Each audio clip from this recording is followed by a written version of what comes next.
to whom it may concern. If it don't apply, let it fly. Say it with me now. Transformers and Decepticons. Transformers and Decepticons. Truth in the room, yeah, we speaking this strong. CC got the mic, baby, this where you belong. What's good, my Transformers and Decepticons? So, like I told y'all, I was going to be bringing y'all my new podcast, To Whom It May Concern. I have my guest with me.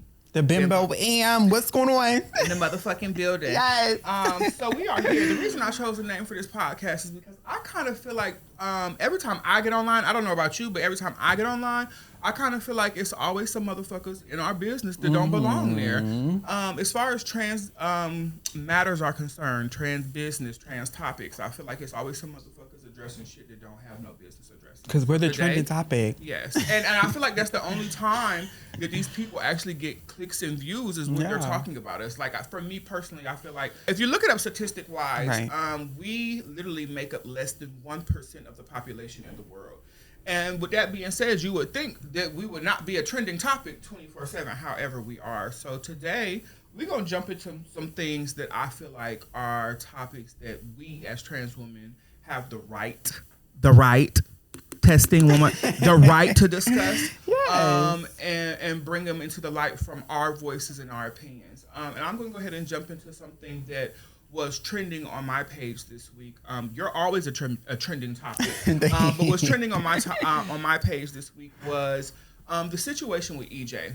I don't think that I got a clarification of what EJ's pronouns were. Right. I don't think anybody did. I don't think he ever said yay or nay. I don't think they specified. I don't think anybody ever said yay or nay in general into regards to what his pronouns were. However, me being the oldest trans woman in the room, I feel as if though I would consider EJ trans adjacent, a feminine identifying individual. Right. So therefore, I kind of feel like he's on the side of the fence with us, not over there with the Butch Queens. The Butch Queens would never have him. Right. Be clear. Just like they would never have us, be clear. So that being said, I feel like everybody that I seen addressing the topic kind of was out of line, out of pocket. We seen Tasha, I'm in so much debt, K, approach the situation from a horrible angle. We also seen Lando, I want to be black, oh so bad, address the situation.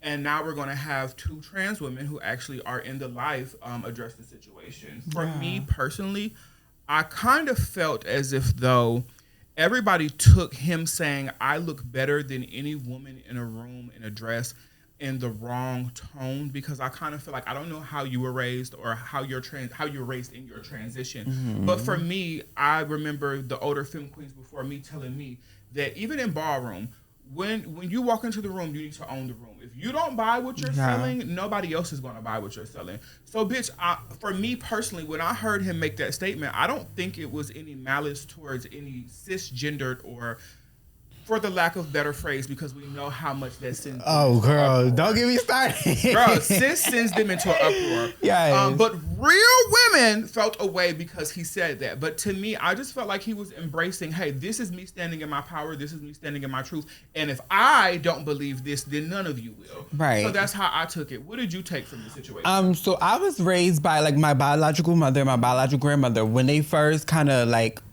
I was stepping into my transition, my mom literally told me, if you're going to be a bitch, be the baddest. Yeah. Literally. I remember those words like it was yesterday. So my thing is, I feel like when you're walking into rooms, like you said, you should feel like you're the baddest bitch in the room. Yeah. Not saying look down on anybody else, but you have to walk in with that confidence, because if not, people will tear you down naturally. Absolutely. That's how the game go. And in ballroom, we call it, bitch, sell it. You have to motherfucking sell it. Bitch, when you get on the floor, you sell it. So that being said, I was kind of... in between, what do they call it? In between and betwixt, however you say it. I was kind of torn about a lot of the stuff that I heard men and cisgendered women saying in regards to a topic that had nothing to do with them. Yeah. And they tried to take and turn his words into something they were not. Let's be perfectly clear. So for me personally, do you remember before EJ really became a social media staple? Because this is really recent for him. She was always in her Birkins and stuff. Yeah, she was in her Birkins, but she was on TV, but never so much heavily on social media. Now she has her own social media platforms, and she's stepping out and into the light. And I kind of feel like y'all already beat her up before she even got on social media. Right. I remember when EJ was a big girl, how the dolls, the gays, the punks, everybody drug her across the coast for her appearance. So, yeah, like I said, for me personally, I kind of feel like y'all had already drugged EJ across the coast. The weight loss. You got what I'm saying?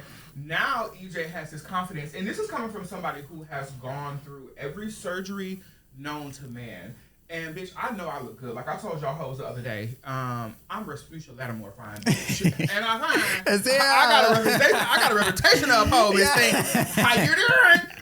So for me personally, I kind of feel like, from somebody who used to be 360 pounds, right? And I intentionally posted the pictures for you guys from my bigger self, from my bigger past, so you guys could see how far I've come. Because I related to EJ in that interview in so many ways. Because like I said, I used to be a big bitch. I used to be, and I'm still a big fine bitch, but I used to be 360 pounds big bitch. Right. So now, when that happened, it's kind of like, damn if you do, damn if you don't. Because even now, I'm built like a video vixen, and people still try to read me in the comments. People try to drag me 24/7. So I could only imagine EJ being in the place where he's at now, where he's finally gained his confidence and he kind of has found his look or his vibe or his judge to say, and having people constantly ridicule you, tear you down. Tasha K went on to say that, don't compare me to EJ, we look nothing alike. Bitch, honestly, if I'm being honest, in my personal opinion, bitch, EJ runs circles around you. No shade. Bitch, no shade. If we gonna call it no shade. Tasha, you may have a vag, you may have a puss, but respectfully, girl, you're late. I mean, she's late. We tired of that shortcut, girl. She's late. There's no, even EJ shortcut.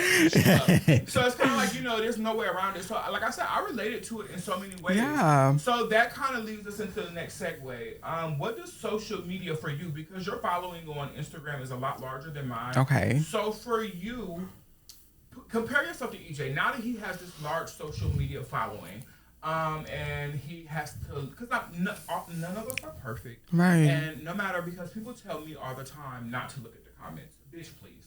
You read the comments. They're in your notifications. There's no way around it. How does social media at this very moment, because we both are OnlyFans girls, so we are changing the trajectory of our lives right now. We're trying to get into bigger meantime spaces. Between time. Yeah. You know what I'm saying? So we're trying to open the door and the segue for us to turn our lives around and to do bigger and better things. Mm-hmm. So that being said, I've had a large following on Twitter for OnlyFans for a long time, so has been both am. That being said, what does social media do to or for your mental health on a day-to-day basis? Oh, girl. Okay, so let's just start off. Okay, so with Twitter and OF and all those things, it's different because they might read you, call you a man, blase, but they're going to subscribe at the end of the day. You know what I'm saying? On Instagram, and TikTok and all that, it's a different ball game. But what I will say is I had to learn that, like, I'm a light and I shine bright. So when you shine bright, you'll have people trying to throw shade. You'll have people trying to dim your light and all of that. And when you show up so comfortably in yourself and in your life, that attracts so many haters. But I compare myself to, like, a lot of, like, celebrities and things like that. And if you go in their comments, like, for example, I don't know if you know who Ari is, G Herbo's baby mom, blase. Yeah. If you go to her comments, they be reading her for filth, but she's paid, she's rich. You know what I'm saying? Her favorite rebuttal is like, bitch, I'm rich, you're broke. You know what I'm saying? And that's how I had to kind of take it. Like, I grew up, even prior to transitioning and even starting my own, like, influencer social media thing, I was around other girls who had a lot of followings. Like, I was around Alexa Sky, I was around the Taylor girls, and they will always say the same thing: don't read the comments. And that's something that I am still learning, because it's hard though. It's not hard. It's not easy. Like, I literally have turned my notifications off on Instagram because I just don't want to see it. Like, if I go viral, I go viral often. Okay. And if I go viral, it's almost like you have to expect hate comments. Okay, so that comes I've with territory. only gone viral thus far twice. 2 major videos. I've had videos that got my platform to where they're at now. Right. But one in particular, let's talk about it. Okay. The one of me minding my transgender business, walking down the street, making a random ass video in Atlantic Station of all places. Oh, you say you're in T-Girl land. And I said it was tranny land. And the people ripped me to smithereens. The video literally got to 20,000 likes, like almost 1 million views. I know y'all think that trans people are not human, right? We're aliens. Y'all think we're aliens. Y'all think we're like I don't know what the fuck y'all think we are. I think y'all think that we don't have emotion, whatever the case may be. But in that video, it got a lot of views and likes and stuff, and it was exciting because, like I said, you kind of get to see the fruits of your labor pay off. For me personally, I have made the decision that now that I am 37 years old, which you bitches try to constantly make me feel like I am elderly. I am in my prime. I've never looked better, never felt better. Girl, Be clear. Yeah. Most of us don't make it to 30. So that being said, I've made the decision, the conscious decision to kind of turn my life around. Sex work is amazing. People can say what they want to say, but bitch, it has afforded me a lifestyle beyond most people's wildest dreams. Like, you got what I'm saying, bitch? I ride around in a $100,000 car. I live and do everything I want to do with no questions. I'm on my own time. You as well. Yeah. So I would never say I regret any of it. However, I'm getting older and I want to do something different. I want to leave my footprint on this world. You got what I'm saying? And I'm sure that's kind of where you're at with it now. Yeah. And not that I regret anything, but I'm just happy, that I'm starting to see the fruits of my labor pay off. Like, I don't have to just show my body to get likes and views. I'm not just having to suck dick and, hey, we're going to keep it real over here. Right. I don't have to be just to get some views and likes. You get what I'm saying? So it's good to see the fruits of your labor paying off. So it was exciting to see it go viral. You've had it happen to you 1,000 times over. So it is exciting, right? Yeah, it's very, it's a double-edged sword. Like, it's very exciting sometimes. Both sides. But even so much so that I had to because I could literally say anything and go viral. So it's like now, I don't know if you noticed, but I started keeping my hair done, keeping my makeup on. You know what I'm saying? But I think that's the beauty in you. I think what I love about Amber, right? So we just met a month ago. Was I here? Okay, we just met a month ago, and what I fell in love with about Amber is the rawness. Like, you know what I'm saying? As an older trans girl, for me personally, Amber has seen me without a wig yesterday. She seen me without a wig. Would you bitches ever see me without a wig? Absolutely not. No fucking way. But I think that's what is so amazing about you and your spirit is that you are so raw. You give it to people raw and uncut, which is a lot of the reason that I wanted when I had this vision in mind for the podcast. I had been putting it off because, first of all, in order for me and my personality to shine, I have to have someone I'm comfortable with. Amber, when we went out to dinner, it was a vibe. Also, a lot of trans girls will relate to what I'm about to say. If you're a real bitch. No shade. If you're a real bitch, you'll relate to this. A lot of trans girls in this community love to be gatekeepers, love to be secret haters, love to be secret fans, really messy. Yeah. That being said, when I came to Amber, like I said, her social media platform on Instagram is a lot larger than mine is right now. Also, I've seen her come out with her merch. It's something that I had in my mind. I had the logos when we sat down and talked. It was stuff that I had already been envisioning, but I didn't know how to go about doing it. Once again, she's 27, I'm 37. So a lot of things are more your time, your genre, your era than it will ever be mine. But when I came and talked to you and I asked her for her vendor, and there was no smoke, there was, oh no. You were like, I'm gonna charge you. I'll pay you. I'll pay you. No, man. I was gagging because I'm a girl's girl. Sometimes. Let's break down the girl's girl thing. So I feel like the girl's girl thing, in your opinion, versus mine. Okay, we're gonna see whose opinion is what. Okay, right. The girl's girl thing for me is I am genuinely a fucking sweetheart. Yeah. Most people think I am an asshole from seeing me online because I address a lot of shit that people don't want to talk about or don't tell the truth about. And my tone can be harsh. I am a old girl who has gone through a lot of things. And in this community, per se, the LGBT alphabet soup community, I have been ridiculed and dragged across the road. I was too big for this. I was too that. So mind you, I always kind of am coming, not, to be real, coming from a defensive place because I have been put through so much. But once you meet me, what was your first initial thought when you met me? Oh my God, you were a sweetheart.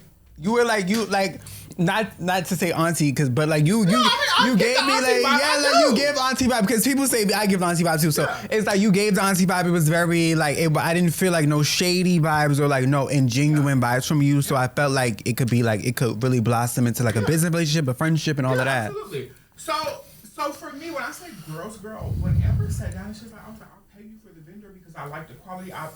Once again, a girl's girl, because a lot of you bitches will sit in our stories. I know it happens to me all day, every day. Yeah. And watch and not like it. Never engage. Watch, not engage. But can tell you, but can tell you everything you did that day and what you did and what you had on and where. I've had motherfuckers tell me. Let me hold the mic real close. I have had people tell me the exact make, model, and year of my car. Yes. You bitches are watching. Yeah. They're watching. But they won't they won't share. And Instagram has really given us a feature that lets us know who fucks with us and who doesn't. Yeah. All it takes a press of a button, boop, and you've shared your girlfriend's stuff. So for me, when I'm on Instagram, let me show you how much of a girl's girl I am.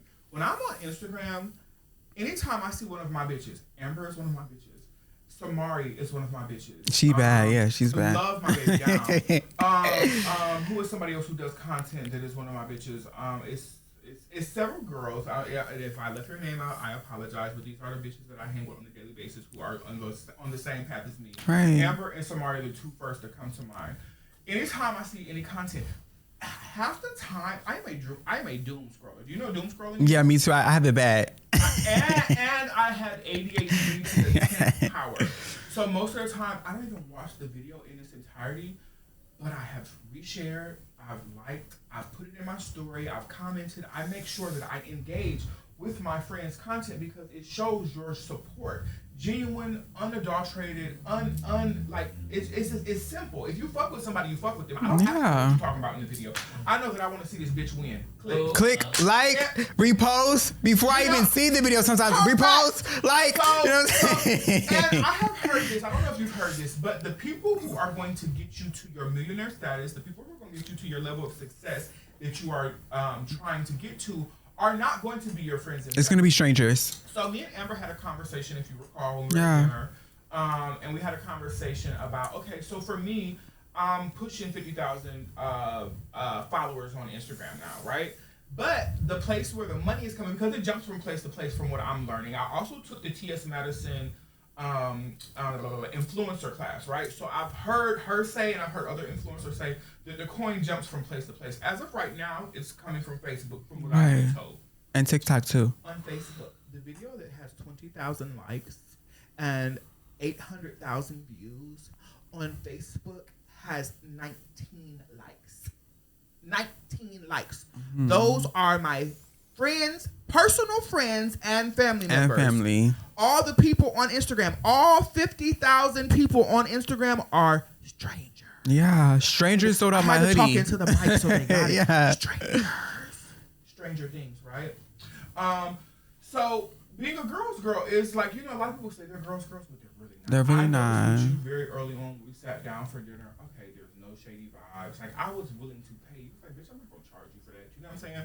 So I loved it about you. Because I know how hard it was personally. Like, this is not my first vendor. Like, I had to like fine tooth comb through like to find one that works for me. So when you came to me with your dilemma that you didn't like the stuff, I said I got you because this vendor like. Girl, you know what I'm saying? Like my manufacturer, like they carry. Like, let me plug my bitch once again. Yes. Girl. Being a bitch who is a shopaholic. If you guys follow me, the way my page got to where it's at now is Get Ready with me. Yeah. Never really thought it would do anything, but it did. I am a shopaholic. I have an entire bedroom that has been transformed into a walk-in closet. And if anybody knows quality, it's the hoodies, bitch, are amazing. Thank you. I have worn the black one into the ground, honestly. Me too. I love it to death. I haven't really got to really sport my pink one that often because I am a dark colored girl. Like me and light colored clothes don't really get along. Yeah. But really good quality. But the fact that she was willing to do that. So okay, let's get back because we just got kind of off track, but also really good conversation. Right. What does social media to you?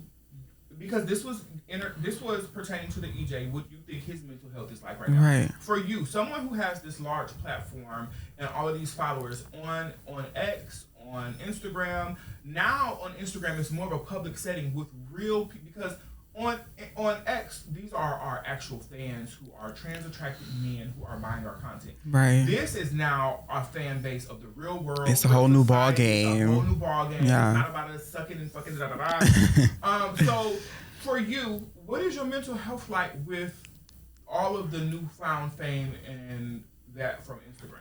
Okay, I want to start off by saying I already have, but prior to all of this, I've already feel like I've had mental health things that I'm working on, you know, before the social media fame, or whatever you want to call it. So that's a journey.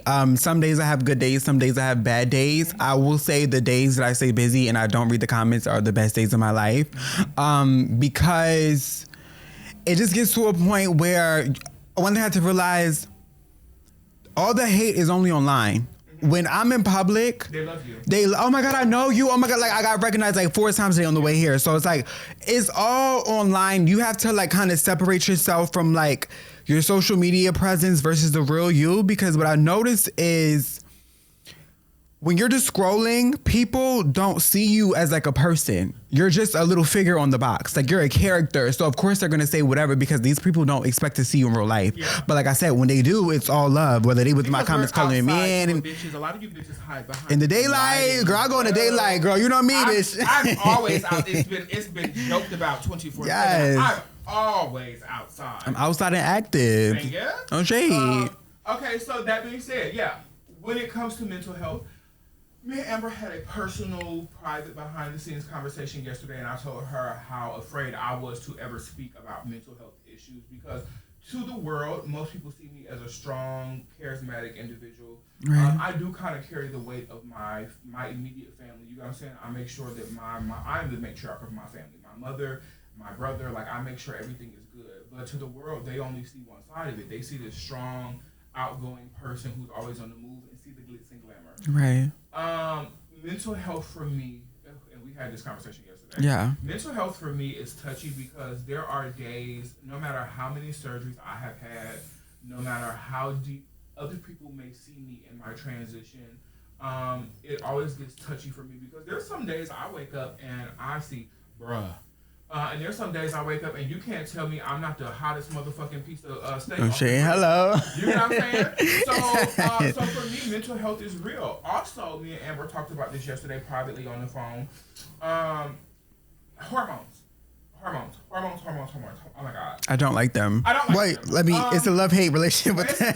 So you can call it a love-hate relationship. TT is 37 years old. I'm a big girl, but I'm so thankful for have always being trapped in a plus-size body because I never had muscles. I never had an Adam's apple. I never really had the stronger features that some girls who are smaller than me had to worry about. If it were not for that, bitch, I would have been doomed. I hate hormones.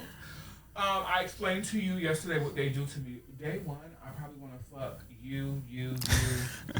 I mean, just want to get railed. I mean, real hard like a white bitch. Like tear me up. Tear me out the frame, bitch. Leave the door open. But that being said, day 2, after I have been railed, and I mean railed, bitch, I am suicidal. That calm down is crazy. That calm down is real. Yeah. And it's like, bitch, it's like literally, it is so real.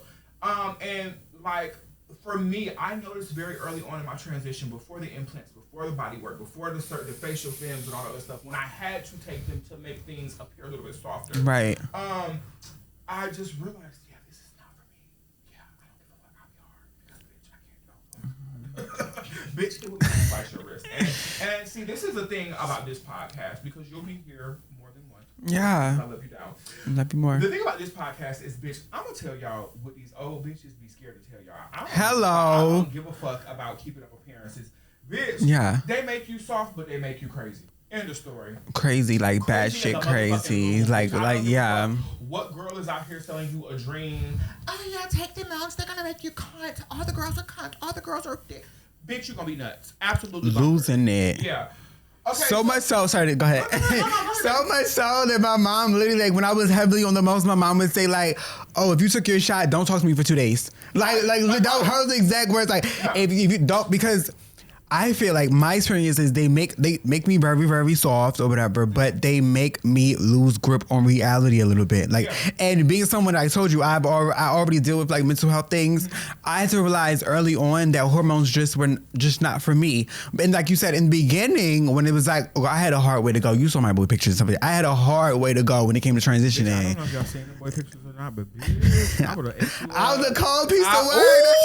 It's something about up here in this DC, Maryland, DMV area, bitch. It be the facial hair. My hubby sitting behind the camera, y'all, which y'all don't see. Is he sitting over there with this beard? Yes. Baby, it's something about this area. Fine, yes. The area. How you say it? The area. The area. It's something about this area up here to get you going. They all got facial hair. They all real fine. Yeah. But, yeah, T. So your mom even took a notice too, like what it did to you. Oh, girl, I'm crazy. I'm a nasty person. Like, and if you like, normally I'm level-headed. I'm calm. I'm a sweet girl. But on the amount, I think everybody's against me. I think everybody's trying to set me up. Like, I like. Which is not. Let's be clear. Which is not far-fetched as a trans person. Right. We do have a lot of people against us, and a lot of people are trying to set us up and constantly get over. So that's not far-fetched. So to add insult to injury, once you take the hormone shots, and now you have this foreign body coursing through your blood, yeah, and you're trying to... You go through a literal new puberty. That's what they say. It's like a whole new puberty, like your body's trying to adjust to a different hormone. So, like I said, like early prior... I had hard way to go. So before surgery, before the FFS, before the press, I didn't have no choice but to moan the hell out because I didn't want to be in public and people were saying, bruh, like, what's up, guy? Like, what's up, my nigga? Like, excuse me? I'm especially when the moans, I'm a fucking lady. Who you talking to? You know what I'm saying? So then you have bitches like me on the other hand. Like, I don't get bent out of shape about... So for me, let me say this on the podcast first and foremost. Right. I've said it publicly on my page, but maybe this will be a platform where people will actually hear me when I say this. Everybody's transition is completely different. Right. I did see the pictures of you before we became cool. Before, of course, I seen you on the internet. Bitch, you have come, like you said to me about my weight loss. Bitch, you have come leaps and bounds. Bitch, thank you. Amazing. I had to put work in. Thank you. Get into the body you see. Thank you. That being said, I have to say that going out into the world, you have bitches like me, and like I said, I'm always gonna be a real bitch. I'm never going to sugarcoat anything to make anybody else comfortable. No shade. Sound the same. I never transitioned to be passable. I made a video on my platform the other day, and I said I never transitioned to be passable because to me, and y'all gonna kill me for this, but passability to me always has looked like broke, poverty, basic, very mediocre. And that's what and these are my eyes, my perception, my view. So if your view and your opinion is different, that's fine. But this has always been my view. When I transitioned, of course, I felt like I was trapped in the wrong body. Yeah. But when I started my transition, I never wanted to slide under the radar because all the bitches that I seen out here with motion carrying Birkin bags and Chanel bags and getting to the motherfucker, yeah. Clocking in a bad way. But bitch, it was too much. But you can see, you know, yeah. No shade. Like, no shade. Now, when you see a bitch like me outside, bitch, niggas know what I am, bitch. I am motherfucking 5'11". I always have on let me get into the camera. A 6-inch heel. We don't do Deborah's over here. I always have on a 6-inch heel. So now we've gone from 5'11" to about 6'4". Right. Bitch, my makeup is immaculate. My hair is immaculate. My body is outrageous. But this was my goal. You know what I'm saying? So it was, but everybody, like I said, I always tell this to younger girls because a lot of younger girls need to hear the real. Everybody's transition is meant to be different. So when you envisioned yourself transitioning, what did you envision? What was your goal? What was your vision? Okay, like I told you before the podcast even started, I want people... I don't want to be clocky per se, but I want people to know what it is because how else would you know that I want to stack from you? How else would you know that I need the money? No shade. It is no disrespect. You know what I'm saying? How would you know? The fish don't really carry it how I carry it. I need the bag. I'm not here for love because love has got me nowhere. No shade. I'm going to be real. Love has got me nowhere but brokenhearted and crying. Every time I'm in my bag deeply and I have my motherfucking hand out, that's when shit, works out for me. Okay, so now she's spiraled us, spiral 88. It ain't spiral. Us right into the next topic. So she spiraled us right into the next topic. So for me, we were talking about mental health when it comes to girls with social media. Pass the bottom. Yeah, no shade. What social media ladies does first. To the, cheers. Cheers. What social media does for your mental health. But now let's like kind of segue into the dating aspect of things. Oh, So, girl, she and I agree with her 1,000%. You guys, just the video on my page right now is going crazy. Almost at like 3,000 likes. There was a woman, and I have to apologize because sometimes when I see videos that I'm giving my commentary on, it's just passion. Right. So I will apologize to that young lady for using the term bitch. Bitch is a term of endearment for me. Yeah. But I was just being passionate. She was kind of like talking down on people like the quote unquote, what she called it, the flown out culture. Okay. And I agree 1,000%. When I'm in my bag and I'm worried about my coins and it being strictly about my coins, then everything is going fine. However, I would be remiss to say that I'm not one of the girls who is a hopeless romantic. Like, right. I love the ideal of love. Like, you know what I'm saying? Has love ever worked out for me? Absolutely not. I have dated many individuals, one who also was a content creator, and I kind of thought that was going to be a match made in heaven. We both did the same thing. He's an amazing person. He's great with the camera. We did amazing things together. Still have love for him to this day. But I also will say that it showed me that no matter what aspect it's coming from, it's just complicated. You know what I'm saying? Yeah, and for sure. Whether you're doing it the right way, the wrong, what y'all consider the wrong way, because bitch, you can't tell me what I'm doing, and it's been in the Bible. Bitch, they was out sucking dick and getting fucked for coins in the Bible. What they say, prostitution is the oldest profession in the book. Thank you. So you can't tell me the wrong way, right. But you know, being through those different scenarios, I've told my viewers and fans that I have a CDL, an active CDL. I can drive an 18-wheeler truck. I used to do hair and makeup professionally. I have been in many aspects of life where I am doing things, quote unquote, the right way according to society's views. And these men still treated me like hot, boiling garbage. Yeah. So, you know, that being said, am I still a hopeless romantic? Yes, but now I've seen both sides. You can't convince me that they don't take me serious because I do sex work. Right. They didn't take me serious when I was driving a truck. Girl, they don't take you serious whether you're a nurse, whether you're the fucking first lady. They will not take you serious. Men want to fuck. Excuse me. Men want to hunch. No, and they want to hunch and hunch period. and hunch. They're gonna hunch on you. They're gonna hunch on me. They're gonna hunch on a femboy. They're gonna hunch on a big booty. They're gonna whatever makes them hard. They're gonna hunch. Yeah. That's why I made it all hotline, because no shade. It's like, you saw what love got me. Love got me locked the fuck up. No shade. Love got me locked up. I was so deeply in love with that trans man, and he took me through the ringer, girl, and I called the police. Next thing you know, I'm in jail because I allegedly tore him up, but he put his hands on me first. You know what I'm saying? So going forward, nobody can ever make me feel bad about, you know, not wanting to have a boyfriend or not wanting to have a girlfriend, because at the end of the day, the people who have boyfriends and girlfriends, for example, I compare us, because the trans women always say, oh my God, we have the shit in the stick. The men treat us like shit, blase, blase, but they treat the fish even worse. At least we don't get pregnant. Both of us go through it. You know what I'm saying? At least we can't get a baby out the deal and be stuck with a baby for 18, 20, 30 years. Pregnant, oh my God. Oh. I'll be on my fourth. Your fourth? That's it? Well, you are only 27 and 30. And you know I'm a top girl, so. Oh, yeah, so you might be on 3.5. Okay, so I would never fault any girl for wanting or not wanting. For me, right. It's such a, now see, when we go back to mental health, like, it's such a mental battle for me, because I'm a Scorpio. I love really hard. If you are my friend, if you are my family, and if you are my nigga, especially, it's nothing that I wouldn't do to see you succeed. There's nothing I wouldn't do to see you smile. Right. And that's just who I am by nature as a person. So I am a hopeless romantic, but I also have seen so much in this walk. This transgender. I don't think men want love. That I just have seen, it opens your eyes. Do I want a man? Absolutely. I struggled with ever wanting to talk about this topic in particular, but let's wake it up. if I said I was going to keep it up with you guys, I've been in love with someone for 8 years. He is not open about who he is. And that being said, I am absolutely crazy about this. Like, if that nigga jump, and this is coming from a bitch who don't fold or budge.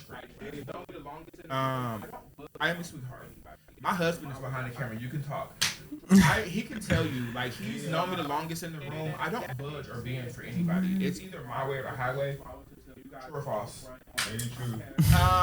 And that being said, this is a really hard pill for me to swallow to tell you guys this upfront on this podcast. But if I'm gonna keep it real about other people's dirt, I'm gonna keep it real about my dirt. To whom may concern. It's not out. So like I said, I'm the kind of girl I want to keep it real all the way around the board. I would never come online and start the segment I want to start doing online on my Instagram is CC Speaks. Okay. You know, my name and CC Speaks, because I do have a lot of knowledge, because I've seen a lot of different things happen in front of me, a lot of different administrations, Right. I'm not that old yet, but I have been through the Obama administration, the Trump administration. Who was before Obama?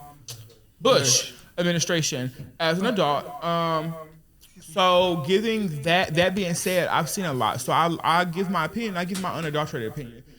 But I've also been scared to speak about the DL topic, because it hits so close to home, and a lot of people hate them. Like you said, like a lot of people hate them. But how many of them have you dealt with, coin wise or injured? Okay, so I'll let you go first. Because I'm about to corner you. No matter if it was for a coin or not. Both. You dealt with them. I've dealt with them. Right.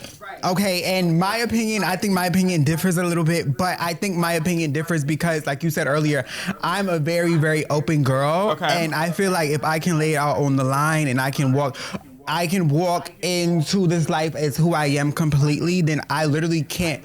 It bothers my brain. Like, it bothers me to be around someone who is like shunning me or like has to keep me under wraps or keep me in the dark. I feel like it's levels to DL though. So I will say I've dealt with like discreet men who, like, I can go out in public, we can walk down the street, but like as far as the posting on social media and all of that, then that's not going. But well, be clear. Okay, so let's get deeper into the topic. Yes, okay, so to be clear, I dated someone who has a large following, as big as mine. He's very attractive. You know exactly who I'm talking about. And I would never take anything from this man. Like we dated. It was a whirlwind. And like I said, no shade, the man fine as fuck. Like I said, he was a handsome individual. So I had an experience finally with someone who was out in the open about who he was. Right. He didn't care about social media. He didn't care about public. He didn't care, that I would give him. He was very true to himself and very open about who he is. Mm-hmm. And I've been on the other side of the spectrum. After going through that situation or that relationship with him, and I remember this man telling me verbatim, when we hit the internet together, you're in this, and literally, I remember him saying this, and it makes me cringe, because I was just like, well, we doing all this together, we traveling, we doing blah, blah, blah. I remember pushing, like most bitches do, pushing, and I just kept pushing. Mm-hmm. I remember him telling me, once our relationship goes public, you're going to regret it. He was like, you're going to hate it. You're going to be over it. Nobody's going to allow you to live in your happiness. Nobody is going to allow you to enjoy us being in love. I was in love. I can't say what he was. I don't know. Nobody's going to allow you to live in that moment with me. As soon as we go public, the world and all of the people from X are going to have something to say. The X's are going to come from the background. And he was absolutely right. And I hate to be the bitch to ever tell a nigga that they were right about anything. To a certain extent, though, I think... Oh, sorry, I'm going to let you finish. No, go ahead. I think he's a whore, though. So I think, like, no shade to him, but, like, I think he was right in the sense that, like, for me, per se, I don't think I'll ever share a relationship, whether it's a man or woman, like, ever again. But I think a lot of people that had a lot to say, some good, some bad, but I think it was because of... I mean, we might know him differently, but like, I think he is a slut. He's a whore, so of course. I mean, but so too. Not in his defense, but in just to say, we are all whores. We all are content creators. So it's not. I think so. That's my thing. I think a lot of us trans girls who are in the industry get away with a lot more than they do, and not only do we get away with a lot more than they do, they are in fewer numbers than we are. There's drones of us. There's only one or two of him, and we know other open content creators who don't hide their face. There's only, like, to my knowledge, like 4. that I know. I could be wrong. There are only 4 that I know. So I would never put, like I said, I would never put that on him because, like I said, having to stand knee deep in everything that happened and look at it from a different set of eyes after being out of my feelings, after being out of my emotions, after dealing with the heartbreak, after realizing, okay, this is not going to work and we got to step away from it. Seeing it from that angle and then coming to the outside and being able to remove myself from the emotion of it all. Okay. I was never always right. He was never always the one in the wrong. It was me a lot of times.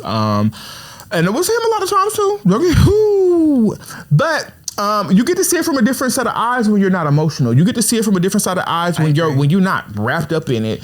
And respectfully, there's only like 4 of them that I know of that are open and willing to be seen out in daylight with us. Good, bad, indifferent. So you got to give these niggas some grace. I would never give a man grace, but I respect. I don't give a lot of people grace. I hate these niggas. So I'm kind of at where you're at with it now. I am over the ideal of even entertaining love anymore because I kind of feel like I've tried it. I've done the research. Girl, I don't think men, sorry if we're going into a whole different thing, but I don't think that men truly, most of them even want love. I think they want convenience. I think they want a hold. For sure. I think they want situations where they can have their way. I'm not saying this, but No. I'm listening because I agree. I've been all around the world and I'm a young girl, but bitch, girl, I didn't have my day. So if you've been around once, how many times you think TT done been around, bitch? It's like what I've learned is Some of us want love. Okay, some men want love. Okay. Right? Some men want love. Okay. And that's my gay husband in the background, you guys, because that apparently is going to be the only way I end up with one in real life is have a gay one. It's a lavender relationship. He protects me. He holds my hand. Like today, we walked up to the podcast where he escorted me up the street like a real lady, and I'm a whole 8 feet tall right now because of these. And that's why they men the bitch. Yeah. Because they treat us like like the fish, like the una. You know what I'm saying? But they and I think that if I ever deal with men again, he will be a bitch queen. So I've never been against it. I would actually, if he was actually interested me in a real way, he is really my type. Yeah. Be clear. But I know what he likes, and that's fine. But I would date a gay man because I feel like I would not have to spend and waste so much of my time trying to express, hey, this is what it is. This is how I feel today versus how I might have been feeling yesterday. They have seen enough and experienced enough trans women in their time. Some of them, be clear, some of them, because a lot of them don't like us, but some of them you find your genuine ones, like my husband, my brother William. Not to throw him in the spotlight, but this has been my friend since I was 17 years old. They actually introduced us to date, and we instantly became sisters. You know what I'm saying? And he's been my biggest protector throughout my whole entire transition. He's the one who pushed me to get my CDL. Bitch. He's a big ass cop blocker. Like if we're outside in public, he tries to make sure you think he's my man so that you don't talk to me. But he will bust you in your shit about me. He does not when I tell you, there's been times if my tire has blown out on the highway, when I got all these niggas who will give me every dime in their pocket, but will not come see about my well-being to save their life. You know what I'm saying? Right. Bitch, I live an extravagant life. So do you. They will give me every last dollar in their pocket, but let me tell them or ask them to come change a tire. To show up, girl, what? It's like, girl, what? Yeah, for sure. Like I said, when you're elevating and you have to be very careful. I'm not sure if you pray and everything, but you have to be very careful when you pray to God to remove people that shouldn't be there. You'll be surprised on who he will remove, So I had to look at it as a situation like two people just growing apart. I love him. I still have so much love to him. I literally see him in the gym that I got him to go to, you know what I'm saying? So I see him often, and even then, even when I'm so angry, it's I still can't I'd be like, oh, I'm going to swing on him. But I would never, because it's out of love. You know what I'm saying? I truly, truly loved him as a bestie. He was there for me for my FFS. He was there through a lot. However, I think, something you probably realize about me is you can literally tell me you want to go to the fucking moon. And I'm going to say, well, bitch, let's get on ChatGPT and figure out how to build a rocket ship. Okay. That's me. Let's figure it out. Don't you sleep on this ChatGPT, you know what I'm saying? baby. Let's figure it out. Let's see how it's possible. And I think certain times when you, like I said, when you shine a really bright light, I think some people who just aren't, this past 2025 to 2026, I've been on an extreme journey of becoming like the most premium version of myself, and growing and navigating life and just showing up as my best. And I can only, like, for example, I think of it like this. I'm driving a bus, and while I'm driving the bus, I'm going to pick up a few people and say, get on the thing. I would have a nasty 27 piece, a big blonde, 613. 613. I kind of feel like I see you like in a skunk stripe with a but also a mullet though. Cause I could really give it. Yeah, I could. Okay. Come on. You know, with a big nasty hoop and a long ass curved nail, not a straight nail, a long ass curved nail, and she's red. Curved nail. Shout out to Monroe. It's all about that curved nail. Yes. She's a nasty. That would be my effect. That would be my effect. Yeah, you know what I'm saying? So I look at it like that. Like, I'm picking people up along the way, and some people will just get off. Some people, that's not their stop. That's not their ride. That's not their route, and they'll just get off, right? But one thing about me is, I'm never going to come in someone's life and say what won't work. I've never, ever been a hater in my life. And even if I was even a little envious, I feel like envious or jealousy, it comes and goes. You know what I'm saying? Like, it's also two different things. Like, I feel like envy is not a stranger to anybody, right? Because you can be envious because you want to better yourself, and you see someone in a position that you would like to see yourself in. Right. Like, a healthy version of envy is, I don't know if you know this, but anytime somebody is trying to read me, they say I look like T.S. Madison. I think the T.S. Madison is... That's a gorgeous ass lady, so girl. Oh, it's 5'5". Yes. 5'5", soaking wet. With so much body. With so much body. She looks sicker than him. You hosts can say what y'all want to say about the Queen Mother, and be clear, that is Queen Mother. Yes. She has done some shit that none of you hosts could even... She's my blueprint. I don't know about anybody else, but she's my blueprint. So when bitches be like, so when I got to arguing with the Butch Queen the other day about the EJ situation. Right. His cousin, who looked like a who from Whoville. Oh, she looked late. She looked a mess. She came into the comment. I'm going to use the Whoville voice. She came into the comments and she was like, boy, bye with your T.S. Madison face. Bitch, do you know T.S. Madison is smoking hot? Bitch? That's a compliment. Do you know that is the pioneer of the porn industry for trans women? Do you know she is the first one to do this for the bitches like us? Bitch, you could never make me feel no type of way by comparing me to not even just the porn industry, but getting out of the porn industry and making a porn. Right. Hello. And God has it in my cards. Hello. No shade. By all means, if we don't tell you enough, T.S. Madison, you have changed the motherfucking spectrum for all of us. And I can't speak for everybody, but I can speak for myself. A healthy form of envy, a healthy form of, oh my God, it's fucking possible. Inspiration. Because before T.S. Madison ever came to where she's at now, we never seen it done. You know what I'm saying? Like, I remember like some of the models from back in the day who were under the radar, not forthcoming about being trans, who were on magazines, but the moment they found out, it was curtains. T.S. Madison is the first one of one to do BigDickBitch.com. Yes. BigDickBitch.com.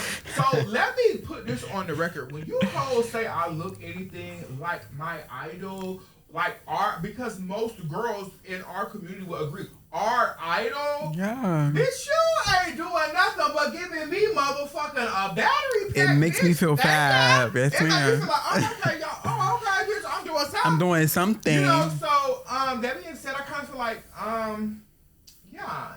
the Whoville character came and compared me to her. I was like, is that supposed to be a read? Like, oh, and then also sometimes you have to look at who's saying these things. Girl, she looked because oftentimes like a boy or a girl to you? she looked trans, but not in a good way. No shade, no shade. You know what I'm saying? So you have to look at the people who are saying shit. 9 times out of 10, like I said, I go viral often. When I see haters in my comments saying shit, they are fucking ugly. Like, they don't look like nothing. And I'm a sweet girl, but like, they don't look like nothing. They don't keep their motherfucking hair done. They're not tea. You know what I'm saying? So at the end of the day, like that girl, like that young lady, she looked a mess. She looked late. So of course, people who looked at whether they were born with a pussy or not, who gives a damn? Like, it's all about who puts the effort in. That's what I always tell people. It's all about who puts the effort in. She don't put effort in. Let me go back to my Whoville voice. tries to put the effort in. I think she tries. She read my veneers. She said, your teeth are cracked. They're not cracked.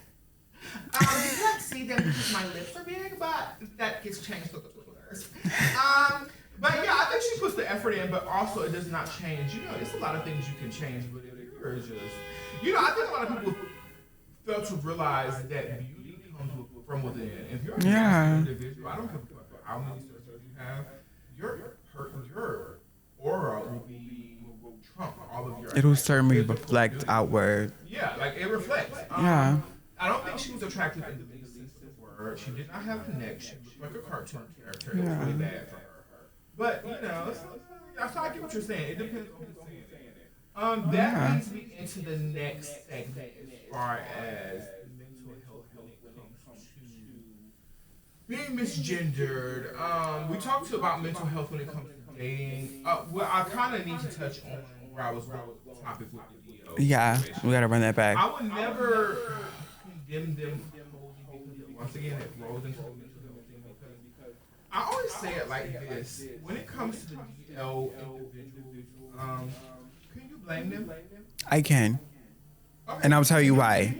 I think I can because oftentimes, okay, so the way patriarchy is set up, men are the strongest creatures. Allegedly. I think that was a mistake. Yeah, I think that was a mistake. I think women are a lot stronger, whether trans or cis. Genetic, because I even say when it comes to us being trans, women trump us any day when it comes to emotional strength. A lot of like women are some real motherfucker out the mud by any means necessary. I'm going to survive. My children will survive. Exactly. Type of ass. Right. And I hate the narrative. I really hate the narrative. This will probably be the first and only time you guys hear me say this on my podcast because I'm tired of beating it like a dead fucking drum. I fucking love women. Yes, I love women. I say it all the time. Both of my lifelong since elementary school best friends are female. Genetic, cisgendered, biological, those born. Okay. Yeah. That being said, I fucking adore women. My mother had me when I was 15. Wow, I didn't know that. And me knowing what I know about life now and seeing according to my bank statement, and be clear, according to my bank statement, because if you ask me, I'm broke as fuck. Okay. According to my bank statement, I make upwards of $20,000 a month plus. How? I don't know. God, totally God. I make upwards to $20,000 a month. Do I feel like it? No. I feel like I'm still robbing people. Cause Femme Queen spend like it's free money. I get a hairdo every 3-4 days. I stop. It takes a lot to keep up your look, though. No shade. I call it girlhood. Girlhood is expensive. I think when it comes to women, I think that women are the hierarchy, realistically. I agree. I think that they have mastered turning lemons into lemonade. Yeah, for sure. I know that if my mom is like my favorite person in the world, and I know that sometimes that me and her butt heads, and I know that I'm a tough cookie. I'm a Scorpio, and I don't want to cry when I say this, but I take my hat off to my mother. My mother was 15 years old when she had me. Everybody told her she wouldn't finish high school. Everybody told her she wasn't going to be able to do. She finished high school. She made this amazing person that you guys. Yeah, she did a great job. And I take my hat off to her because even as somebody who now is responsible for my mother most of the time, right. I make sure that my mother has any and everything that she wants if it's in my power. That being said, even with the amount of money that God continuously blesses me with, I couldn't imagine being a single mother at 15 with a child. Now, she had my brother when I was 18, but now she has another one. But I couldn't imagine being in those shoes or being in that predicament to be a single mother at a young age like that and still beat the odds. You know what I'm saying? My mother really has beat the odds. And I tip my hat off to her because it really makes you look at women in a different light because I know for me, no shade. No shade. I'm just being real. Especially with kids and all of that. Like, maybe this research. I'm cool. let's just end it here. Yeah. But she did everything that she could do. So when women are in our comments saying that we hate them, we despise, girl, I love them. I think women are the bad bitch. Not I don't even know to the power defend. that y'all wield. Right. Literally, and that's why we created the door hotline, because not to defend the hate comments. I need you to give me and the viewers a insight of what, because I follow all of your social media. Thank you. But I don't know what the basis is of Dollhouse. So this is your opportunity to go ahead and let's Okay, plug the Dollhouse. Oh, I'm sorry. She got me over here drinking Tito's, y'all. Plug the Dollhouse and give us a breakdown of what the Dollhouse is for. So for the doll hotline, I basically am your big sister in competence and becoming the prize. Okay. Whether that's with dealing with men, whether that's showing up in the workplace, because what black women have the hardest time is statistic in the workplace, in corporate, you know what I'm saying? So I'm just want to teach black women, because let me say this. I think Tupac said it. Black women are the most, or Malcolm X, one of those, bitch, I'm drunk. Black women are the most like underappreciated and most disrespected and endangered people on the planet. And I agree. Yes, so agree, 1000%. Black women get beat down by everybody. Literally. Yes. So, and I hate that they put us, not to cut you off, but I hate that they put, I can speak for myself. I hate that they put me in a position on my social media platforms to be one of the bitches who has to beat them. Right. Because sometimes you guys come in my comments and y'all say some of the most hateful, disrespectful stuff in the world. And I'm like, damn, I love, like, this bitch. I'll go to your page because I'm also a realist bitch. Right. I've had to decapitate some bitches that I thought, bitch, oh, she was fine as fuck. Like, right. bitch, she is tea. Like, bitch, there was some hoe on my motherfucking Facebook yesterday, bitch. Yeah, she had yachty. Now, you could tell she was surged, but she had yachty. Yeah. Bitch, and I had to take her motherfucking head off her shoulders. But it makes you hate that they put you in that position. But back to the Dollhouse. Yeah, and like I said, like it does make it's a double-edged sword. I think that hurt people. First of all, I'm not defending the hate comments, but I think that when you have such a marginalized group, such a group that has been beaten and battered, and like you said, the strongest, I think sometimes I don't even think it's us putting. I'll say it like this. Black women have to compete with so much in life, right? They do. So then when you add trans girls into the mix, it's like, and they don't have a choice when it comes to their body either. Exactly. Most of the time, because women have kids and all the things, and you can't determine your own genetic makeup. It's what you were blessed with. You know what I'm saying? So when you add trans women into the mix, and then you add the men who are supposed to be theirs and only theirs, and they start looking, it's a little meme that was like, niggas is for everybody. They for everybody though, right? Ashdall told y'all they are for everybody. You know, like they cheat on them with other cis women. They cheat on them with trans women. They even cheat on them with boys. You know what I'm saying? So that's just how the cookie crumbles. I think that when you have a marginalized group that is always in competition and always just like feel like they're fighting for a spot, I think when you see a confident being who was not born as their same genre of women, but when they're, you know what I'm saying, it's like, damn, bitch, like, hold on, I already got to compete with the world. Now I got to compete with these men, quote unquote. That's what they, you know what I'm saying? So now I got to compete with these natural born men. Like, what's going on? Now, I'm not defending it, but I think it comes from a place of just like always having to fight for a spot.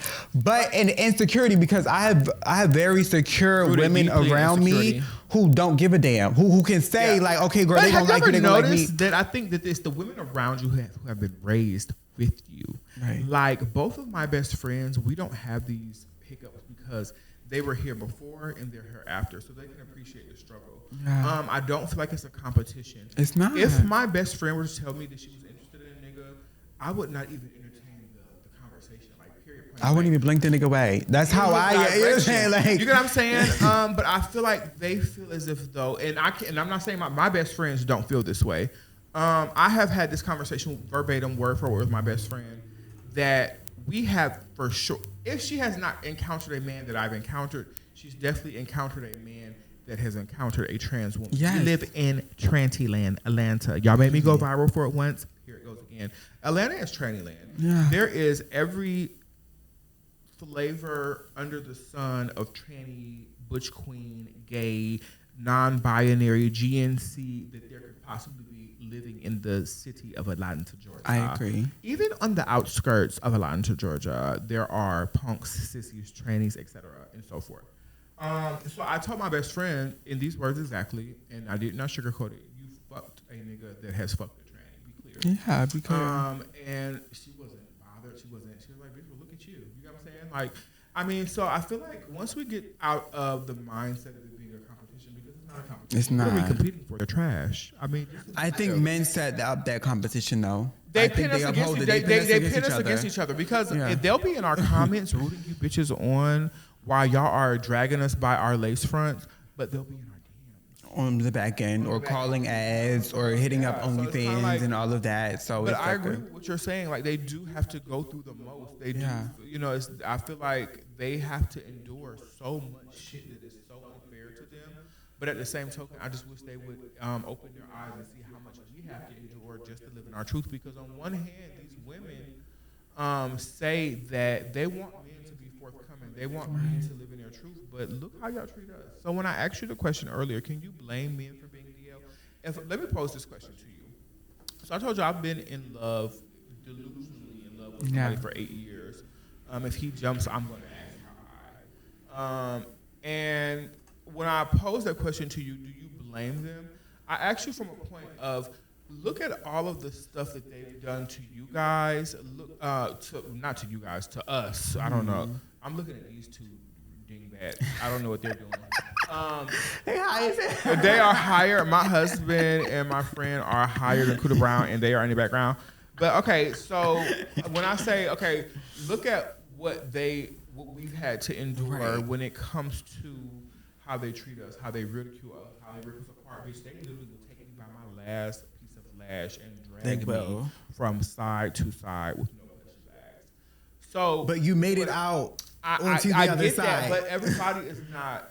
But they're men though. They're supposed to They're be. supposed to, but we have already come to the conclusion that women, cis or trans, are stronger than any nigga that I've ever met. But I think if you present as such a strong figure, a masculine figure, that you have to live up to that. And I always say that, listen, I always say that, like, I think I'm realer than a lot of niggas. I think I'm more real nigga than a lot of niggas. Niggas talk way more than bitches these days. Drake saying? said it best. So I understand the sentiment, right? But I think I come from a different place because I've never been DL. You know what I'm saying? Right, me either. I've been out and open since I was 14, 15. Same. I was beating my face. I thought I was Nicki Minaj. I had bright pink lipstick in high school. You know what I'm saying? Please say you put a little liner around it. No. I was 14, got it. So I never have really cared for her at all. But one era that I did not like the most is that The super bass. the plaid. Was it plaid? Wasn't it called plaid? Her lipstick? Plaid? Yes.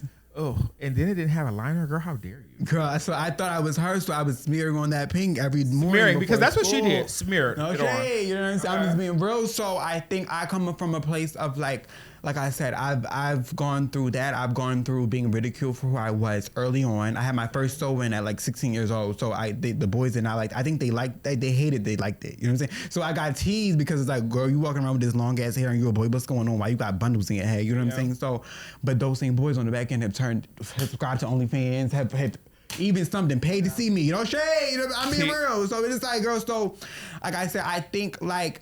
I'm such a strong. I empathize. That's the word. I empathize with anyone who's coming to themselves and anyone who's having a struggle with living in their absolute truth. But where I am today, I live out in the open, sometimes to a fault. I live out in the open, so I need someone. Like I said, you don't have to post me. You don't have to like. I've never, like I said, I'll never post a man or woman again. On my soul. So if God blessed me with my person today. There's no way that I would ever put myself in a predicament again to do content X-rated wise, content not X-rated wise. Keep it private. Keep it safe. Because I agree. what the world is going to do is try to steal your joy in each and every way that they can. Oh my God, so much so that I was living with a man because I moved that transmit in. He was paying the bills, by the way, but I moved that transmit in so much so that it was so when I started going viral and it was one video, I don't know if you've seen it, but like it was a video where we were both wearing 8/8 spiral, and I picked him up, and like we were, cause you know he's little, so we was like laughing, having a joyous time, cause I didn't care, like I was so in love that I posted him, and when I tell you, there's so many trans women on the back end, so many boys, femboys, gay boys on the back end trying to get with him off the strength of me. Nobody knew who this character was until me. You know what I'm saying? He even said he's like, damn, you're famous, like bitch. Everybody know who Amber is. And it's not even about you being famous. One thing I know to be true about women, trans or cis women, is that they want what they can't have.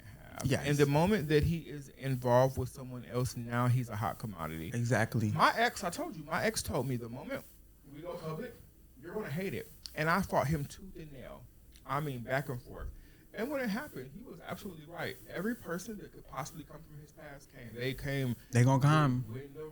Like I said, good, bad. Even the I'm ones that don't marching want his in. ass no more, it's still just like because he's with someone new. That's why I said I would never, going back to the DL conversation, I'm never demanding if someone posts me, I need to see me on social medias and blase, blase. However, I think my basic requirement is I go in the daytime all the time by myself. I go in the daytime with my homegirls. I go in the daytime with my butch queens. I'm always in the daylight. You know what I'm saying? Right. So if... Like I said, you can be discreet. Like everybody in the world doesn't have to know. But if you can walk down the street with me and we can be fine that way, I'm cool. Right. I don't care. I'm not. I don't. No shade. The way I don't even need to meet your family, respectfully. I don't care to meet your mama. No shade. Because I've already been through the situation of coming out with my very first boyfriend in life back when I was a boy. I went through the whole experience of coming out with him. Like I was already at the closet. I already came to terms. Bitch, his mama, I mean, she was so much death on me because of that situation. Like, she hated me. She thought it was my fault. He already gave it for it before me. He just loved me enough to come out the closet. Right. So, okay, let me say this. I hear your side, and I get your point of view, and I respect it. But as an older person who has come from a generation where it was not as open as it is now for people. You're 27? I'm 37. We have a 17... 10-year difference. 10-year difference. Yeah, 10 years. Y'all know my math ain't math. A 10-year difference. And in a 10-year time span, y'all know how the body of a car changes drastically from model to model in 10 years? It's a major change from what social media... When I first came out and social media first came out, we had AOL dial-up. Now we have wireless everything. Right. Everything is so public. Trans people are actually on TV. The closest thing that I had to... kind of relate to when it came to trans on television was RuPaul. Right. And I was intrigued. I was enamored. But I knew that wasn't me. I knew I didn't want to take mine off. So now, forging forward, when I asked the question, can you blame him? I asked from a generation of he is around my age. And I'm not making any excuses because, trust me, this is a battle that I face with him because when I tell y'all this is me living my truth and this is me being forthcoming with you guys, I have, with my ex, I was in love. With every person I've dated, I've been in love with. So it doesn't negate that since I've been in love with him for 8 years and I've been in relationships, in the midst of, that it changed that. However, what I will say is that there's a level of comfort that comes with having that amount of history with somebody. Right. This man seen me and embraced me and was intrigued by me when I was 360 pounds. Right. Now that I'm built like I'm built, we even had a conversation the other day where he was just like, he was like, look at you now. Like, you know what I'm saying? He's still like enamored. But there's a level of comfortability that comes with it. And this is me taking the cloak off and being honest. Right. With the body that you guys see before you, with every surgery comes a scar. More than one sometimes. Yeah. I have had a breast lift, a breast reduction. There's a scar that goes this way, a scar that goes up the front of both titties. They tore me apart when I did the video for 88 Spiral and my breast was hanging out. Oh, what the fuck is wrong with her titty? Bitch, like you hoes don't know what a breast lift and a breast reduction is. But y'all know what the scars is. Right. I've had a tummy tuck. I've had it all. But the reason that I think that my love for him is unwavering, and I don't think I've ever been said this to him, is because you've seen me at every stage, at every aspect, and you still love me in spite of the scars, the insecurities that come with my scars. You know, a lot of times I don't even want to be, and this is me being vulnerable. Okay. And I know some of you foot dragging mongrels is going to take this and run with it, but so be it. Let them. More promo. Sometimes, even with me having the body that y'all comment on so much, it has scars, you know, and sometimes it took me a long time to get in a place where I even want the lights to be on because I'm a woman at the end of the day. I'm a woman, but nonetheless a woman, and I'm very vain. So there are scars that are apparent. Some I've covered with tattoos, some I have yet to cover with tattoos. But with him, I just don't feel like uncomfortable. I have this amount of history with him. He knows where the scars are at. It's even the time when I came out of surgery, we got a hunch, and I was supposed to be hunching, and he got to be careful with the scars. Right. So when I posed the question of do you blame him, I posed it from a point of view of I know for me, I am a very strong-minded and willed person. And you deserve someone that's strong-minded and strong-willed, so much Correct, so. but I'm going to. Okay, let me let you finish. Very strong-minded and strong-willed individual, and most times when people say things about me, it just makes me go harder so I can prove you wrong. Oh yeah, Tell me I same. can't do something, I do it. When you tell me I can't accomplish something, I do it. They told me I would never be a pretty girl. I said, let me show you this. Look at you. Let me Thank show you. They told me I would never be able to finish. Okay. And where's future Lattimore? Okay. That being said, there's been times where I don't want to like someone because like my insecurities. Because as a woman, you men see ass and titties. We see everything. And no matter, I have been in love. I was in love with my ex, deeply in love and delusional about him. We both were in the same industry. I thought I was going to be a match made in heaven, but even in that, and him being the person who was willing to hold my hands in public and out about who he was, I still didn't have that level of comfort with him because he didn't start here. He moved here. Right. That other person started here. He's been here throughout the entirety of the journey. So there's a level of comfort with him that no matter how DL he may be, that nobody. Can I ask you something? Okay, so like I said, it's levels to DL. So how does he's like DL like won't be seen in daylight DL? And I'll say this. Let me not excuse anything, but also Okay. touch on something when it comes to women who are always in our comments. Right. I went on to say on one of my posts that they're not hiding from their homeboys. And I want y'all to know this. When I tell you guys this stuff, I'm never telling you stuff that I haven't experienced myself. They're not hiding from their homeboys. They're hiding from you. A lot I think of it's times, hold on. both. I'm going to teach you. I'm going to teach you for the day. A lot of times, if you inquire about their homeboy for a threesome, they'll push the limits to see what's going to happen. Sometimes. I'm telling you from my experience. I think men do care about. Sorry, I'm gonna let you go ahead. Let me go. They are hiding from women, whether it's their girlfriends, whether it's their sisters, whether it's their mothers. Him in particular, the first person who always comes up when you have any discussion about moving in a different direction is his mother. Right. Because he's so scared of what his mother, the person who is supposed to love him unconditionally, wholeheartedly, without any prejudice, is the first person that he thinks he's going to lose if he crosses. Let me counter that. Okay, so if there was a situation where you wanted to transition and your mother was absolutely against it, would that stop you? Do you think? Be honest. It did for a long time. Okay, but you got over that, right? I did. Clearly, we see the beautiful woman in front of us, right? So I like I said, I empathize with everyone, and every situation is different. However, I'm going to always go back to the sentiment, like, oh, and I want to touch on it. You said like sometimes they're not hiding from their homeboys. They most certainly are. Men sometimes I feel like it's a double-edged sword. I feel like it's over here like they don't want to shorten. Men want everything, like I said, so they don't want to shorten their dating pool because once, let's be clear, yeah, once it's out in the open that they like trans women, their dating pool certainly drastically decreases. I can be honest and say that, but however, I think a lot of times growing up. And I've had brothers, I've had uncles, and all of that. Growing up, I think men certainly care about how other men perceive them. Yeah, like, because that's a driving force. when they pick their wife or their girlfriend, it's about having something that somebody else wants. Exactly. Hello. If the next man does not perceive their wife, their girlfriend, their spouse as attractive, then they don't want her. Yeah. Yeah. So it's definitely is she desired by others? Is she Exactly. attractive to others? Is she, like is she the pick of the litter to others? So I agree with you 1,000%. And I think I go so hard because, like I said, it took a lot for me to sit here as this person today. My mom is my biggest cheerleader now. However, one point in time she was not.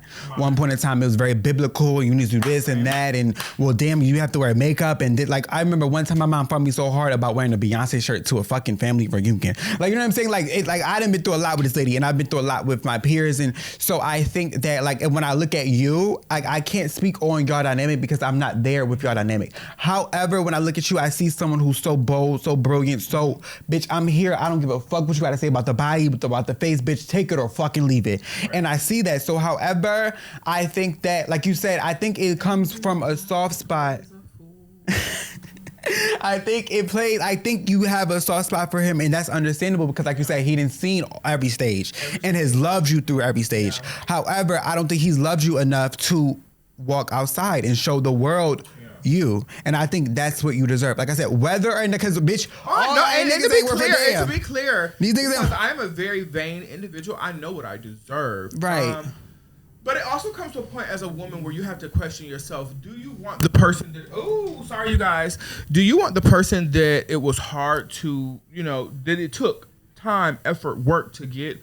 Or do you want something that was easily just, you know what I'm saying? Because like, not to make excuses, but I want you to hear me when I say this. I know how comfortable I am with him. Right. So if it takes us a little bit longer to get over the bridge, would I appreciate that more versus somebody who just, the bridge, though? Not to be pessimistic. No, and I get that because it crosses my mind all the time.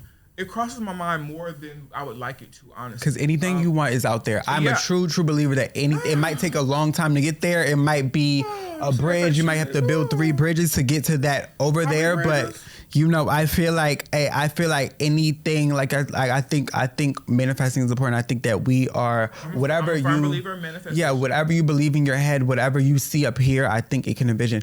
I'm not gonna tell you to go fuck him, leave him. I'm not gonna say that. Yeah, I would never say that. Yeah. However, just consider that there might be some. You might be lonely for a little bit. And I always do, and that's why I always keep the dating pool open. I told you I was talking to somebody else recently, and I am not a cheater. Like for the life of me, do not understand cheaters. Like if I feel like I need to step outside of our relationship, I'm just gonna leave it alone. Same. So with that being said, the last guy that I was entertaining, I kept my distance from said individual because I felt like that's not giving it a fair shot. So I'm always gonna keep the ballot open, the vote ballot open, because I feel like if I don't know unless I try, but who do I ultimately want it to be? You know what I'm saying? I'm so comfortable with this person. I'm so at ease with this person. I can bear it all and talk about the surgeries and show the scars and not feel like, let's turn the lights down. Let's dim the lights, because I feel like that sometimes. Right. But I definitely keep it open. That being said, I feel like everybody is entitled to their opinion, and I respect yours 1,000% because I also believe that I deserve the world. I put in so much work and effort to get where I'm at now, especially from the pictures you seen yesterday. Being a big tub of lard to now, a long way. You know what I'm saying? Still cold back then, though, no shade. No, right, but still, just I know I deserve the world, but I also don't believe that anything worth having in this life is going to happen easily. I agree. So that being said, I always keep a glimmer of hope for me and him because I don't even think that I've ever gone this deep or into detail with him because I suck at communicating. That's just being real. I don't even think I've ever told him how deeply I really do care, how deeply that's also a factor too. I was about to say, yeah, because but do I ultimately know I want it to be him, good, bad, indifferent. Like, you know what I'm saying? I want it to be him, but is it in my power? I don't know. Will it ever happen? I don't know, but I know that anything worth having in life does not come easy. So I respect your view on it, but I have also always posed that question to people when the DL topic comes up because I kind of feel like, damn, bitch, the way that y'all rip me from limb to limb and I live in my truth openly, Amber lives in her truth openly. There are so many of us who live in our truth openly and y'all don't do nothing but ridicule, down talk us, degrade us. Like, y'all really make our lives hard. Yes, men are supposed to be stronger than us. Yeah. Yes, men are supposed to be the hierarchy. But at the end of the day, can you fucking blame them, bitch? Who the fuck? I mean, that's your answer, but that's always been my question to pose to it. Like, bitch, the way that y'all drag me, bitch, sometimes I wish I had a closet to run back into. Because you bitches y'all spoil a fucking wet dream sometimes. They can. So. And also, I want to, because even my mom tells me I have a way of being very tough, and it's tough love. But before going further, I want to say that even you addressing that on this podcast, I think that will break down barriers. I think it will create an open conversation. That's at the end of the day, we're creating conversations. You know what I'm saying? So I think that even you, and I know because we had a conversation off camera, but I so appreciate that you brought it up. Because that's something and that I was we so scared to bring it up, y'all. About. You know what I'm saying? So I want to applaud you on your courage and tenacity just to even bring it up, right? because I know that was something that you felt like the girls was going to read you on. But I come from the school. But read or not. So a lot of you guys refer to me as Auntie Cece. So let me step into Auntie mode for a second. We're going to call a thing. Right. And I'm going to need you to hold my hand during this. Have you dealt with a DM man? Have you ever dealt with a DM man? Yes. Would you still deal with one today? Hell no. So if he has your donation, you're not doing it? No. That's why I got off the ads. Okay, well that's her answer. There's so many of you bitches out there, and that's but the DL girls, the DL boys keep the lights on. I'm an OnlyFans girl. Let's be clear. I'm an OnlyFans girl. So at the end of the day, the reason why I drive the car that I drive, the reason why I have the home that I have, the reason why I have an expensive ass poodle is because the DL men trickle that coin down. So I would, like I said, I would never ever shun. I would never ever, you know what I'm saying? And that's what gave me the courage to talk about it today, because a lot of girls won't tell you the truth about the truth. Yeah. And the truth of the matter is, all of us at some point have and are still dealing with them. When it comes to anyone outside of him, they are not given this grace. Like I said, he is given a lot of hall passes and a lot of grace that a lot of men would love to have with me. However, personally, he gets that grace because when I met him, respectfully, I was a different bitch. Right. I had a different mindset. I had a different body. And he's been there. Yeah. It does not negate that I feel like it needs to change and he needs to get into line and get into place. Whether he does or never does or ever does or doesn't, I don't know. But I was a different bitch when I met him. That being said, I don't give that grace to men. Me neither. I want to deal with, talk to, entertain anyone who is ashamed to be seen with a bitch who look like absolutely not. Bitch, look at me. Are you fucking serious? Sometimes it's not always being ashamed though. Being afraid. You know what I'm saying? It's like, so I don't. Yeah, it's more of a fear, and I think that fear factor is real. Like I said, I hate to defend men, but I think it's with that. It's a whole fear factor behind it, and you know what I'm saying. So like I said. It took a minute for me to want to transition because of what the world think, what's going on. So I always give grace. However, let's let them right back. We're sorry, we can't control it. We're in the studio. What can we do? How? You guys heard it live, raw and in action. Yeah. Raw in action. My baby is over here fried, falling asleep, choosing with his glasses on inside the studio. I'm just saying. But this is going amazing. I love this talk. Yeah. I love it here. I love you so much. But I think, like I said, I come from a very, like, everybody that tells me, like, bitch, you're a hard bitch. Like, damn, like, you're a tough love ass bitch. I am. I think it's the Virgo in me. Like, I'm going to. I have a close friend, a very close, near and dear friend who's a Virgo.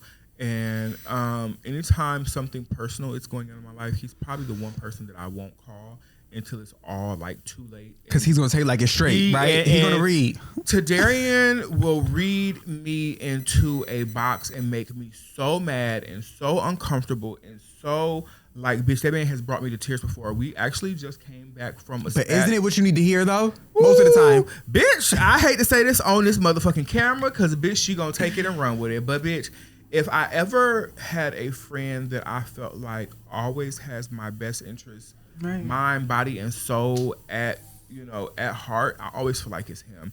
Like, even when I just couldn't imagine some of the things that are happening in my life right now, he's always spoken on my life. You know what I'm saying? Right. Like, he's also one of the people who is so tough like you, who does not see, it's no black and white. There's no black and white with him. There's black. Bitch, this is what that's how I am. This is what it is, but it's not. So a lot of times when it comes to the matters of the heart, I will never, even now to this day, I've told him verbatim, bitch, I'm not calling, if I like somebody, I'm not calling you to tell you, bitch, you'll be the last person to know.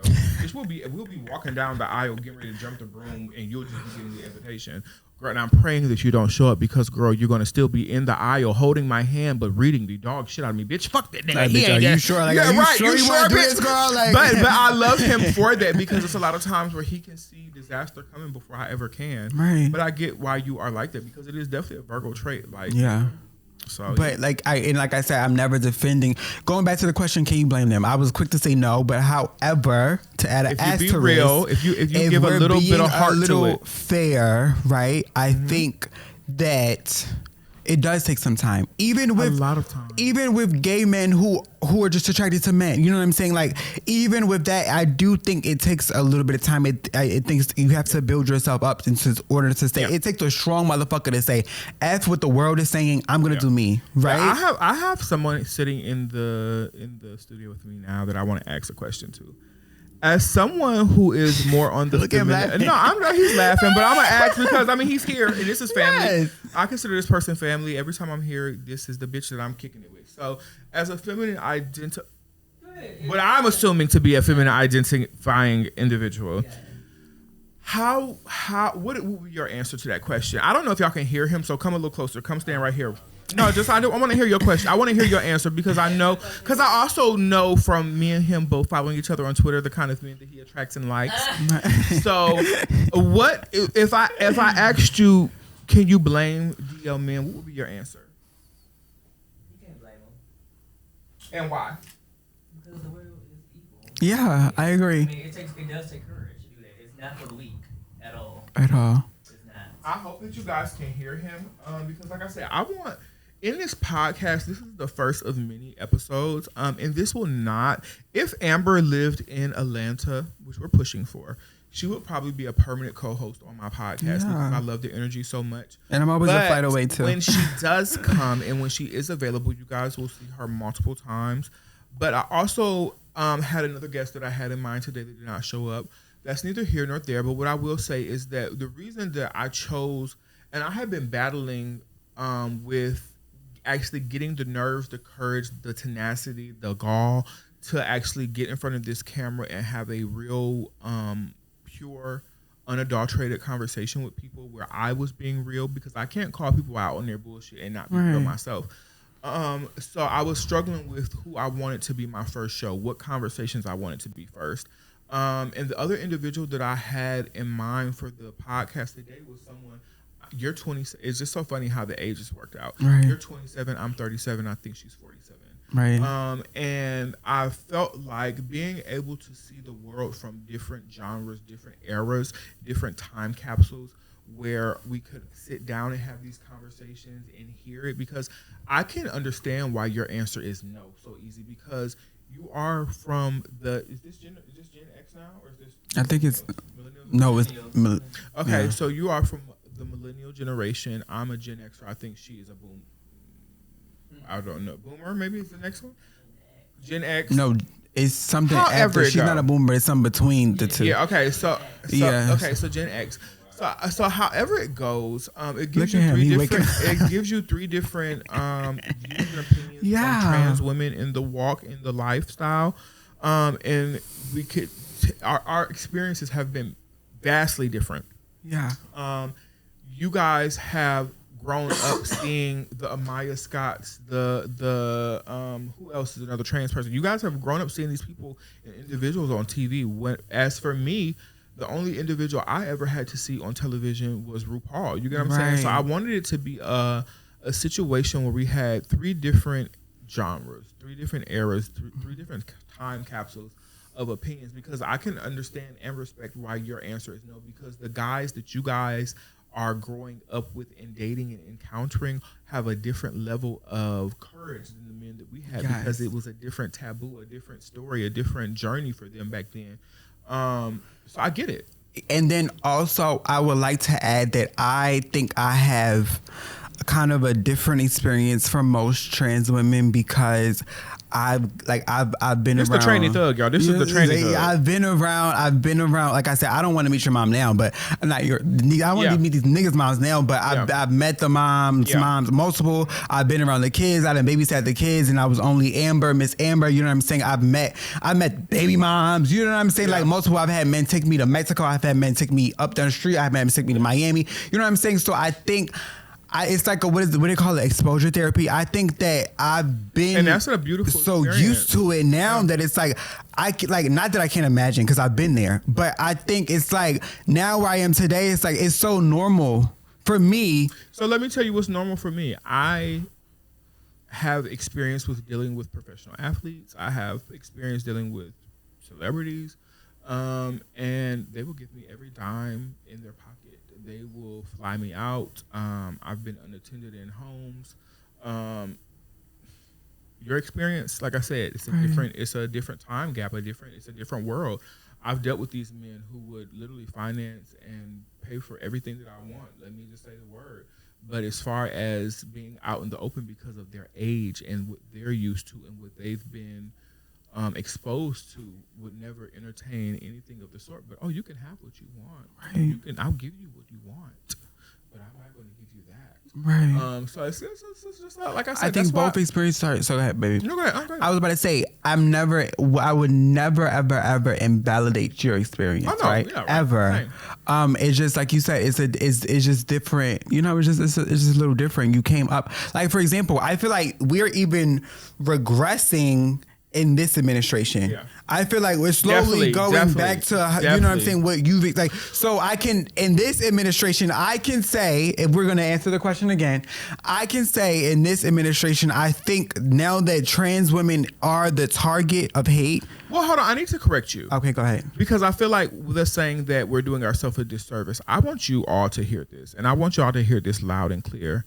For those of you individuals who went and voted for that man purely out of hate, because also be clear, there were homosexuals, open homosexuals who went and voted for that man. Girl, my OnlyFans subscribers were literally telling me I voted for Trump. Get over it. And send a tip. So one of my best, I would call him a sugar daddy, and we also are friends. Known him for years. He has done many things for me. He has made plenty of things possible for me. We were together and we were having the conversation why the election was going on. Kamala was running against Trump, and I asked him, and I quote, this man said, I said, so did you vote for who? He said, I voted for Trump. I'm not voting for no bitch. And his basis wasn't based off of color. It was based off of sex. It was based off of genitalia. A lot of men think this way, but I'm going to say this loud and clear, and I need my followers to hear this. And if you are a follower of mine who plans on being here for a while, Uno fucking reverse. If you voted for him and you thought that his administration was only going to target the trans people because you want to see us annihilated with everything in your body, be clear. Unless you are in his tax bracket, he does not give a fuck. Doesn't give a damn, especially if you're black or brown. And see, that's what my opinion always differs with this topic, is that I don't think he really sees race. I think he sees money. I think he does see race, though. And that's, like I said, your opinion. This is just my opinion. I think with Trump, what I've noticed, the reason let me say why I don't think he sees race. I think that the definition of a racist to me is someone who wants to see the demise, the tear down, the breakdown of a certain race, a certain demographic. He's turned too many black women into millionaires along the way. Nene Leakes, she didn't have that coin until she got that Trump check. Omarosa, she didn't have that coin. So for me, I never would really say it's about color. I think it's about tax bracket for him. And I could be wrong. I could be wrong. You could be right. But regardless of the fact, I feel like a lot of y'all went and voted for that man. Yeah, they did. Y'all are hateful.